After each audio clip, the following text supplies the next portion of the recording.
అంటే పోలీస్ స్టేషన్లో వీళ్ళ మీద ఎఫ్ఐఆర్ చేసే అవకాశం లేదు, కానీ వాళ్ళకు సివిల్ రైట్స్ అన్నీ అట్లనే ఉన్నాయి. సివిల్ రైట్స్లో వాళ్ళు క్లెయిమ్ చేసుకోవచ్చు అని ఉంది. సో ఎక్స్ట్రా మ్యారిటల్ అఫైర్స్ ఉన్నప్పుడు కంపల్సరీ డెఫినెట్గా ఏంటంటే మనం కోర్టుకి వెళ్ళి సివిల్ కేసులో మనం కాంపన్సేషన్ కానీ వాళ్ళని శిక్షించమని కానీ, తర్వాత మీరు అన్నట్టు డిఫమేషన్ అంటే వాళ్ళ వల్ల మనకు సమాజంలో రెప్యుటేషన్ అవుతుంది కాబట్టి వాళ్ళని సివిల్ పనిష్మెంట్ అయితే ఇవ్వచ్చు. డైవర్స్ అనేది డిఫాల్ట్ గా అప్లై చేస్తారు. డైవర్స్ ఒకటే కాదు కదా, ఇప్పుడు ఎక్స్ట్రా మ్యారిటల్ అఫైర్ వల్ల మనం డైవర్స్ తీసుకోవడం ఒకటే ఆప్షన్ కాదు కదా.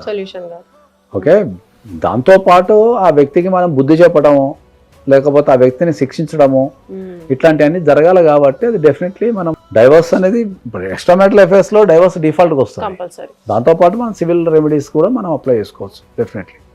ఓకే, ఇది భార్య భర్త ఇద్దరికి ఒకేలా ఉంటుందంట? ఇద్దరికి వర్తిస్తుంది. ఎక్స్ట్రా మ్యారిటల్ అఫైర్ అనేది భార్య భర్త అనేం లేదు కదా. ఇప్పుడు భర్త పెట్టుకుంది అనుకో భార్య వేసుకోవచ్చు, భార్య పెట్టుకుంది అనుకో భర్త వేసుకోవచ్చు. దాంట్లో జెండర్ ఏం లేదు, జెండర్ ఈక్వాలిటీ ఏం లేదు కదా దాంట్లో.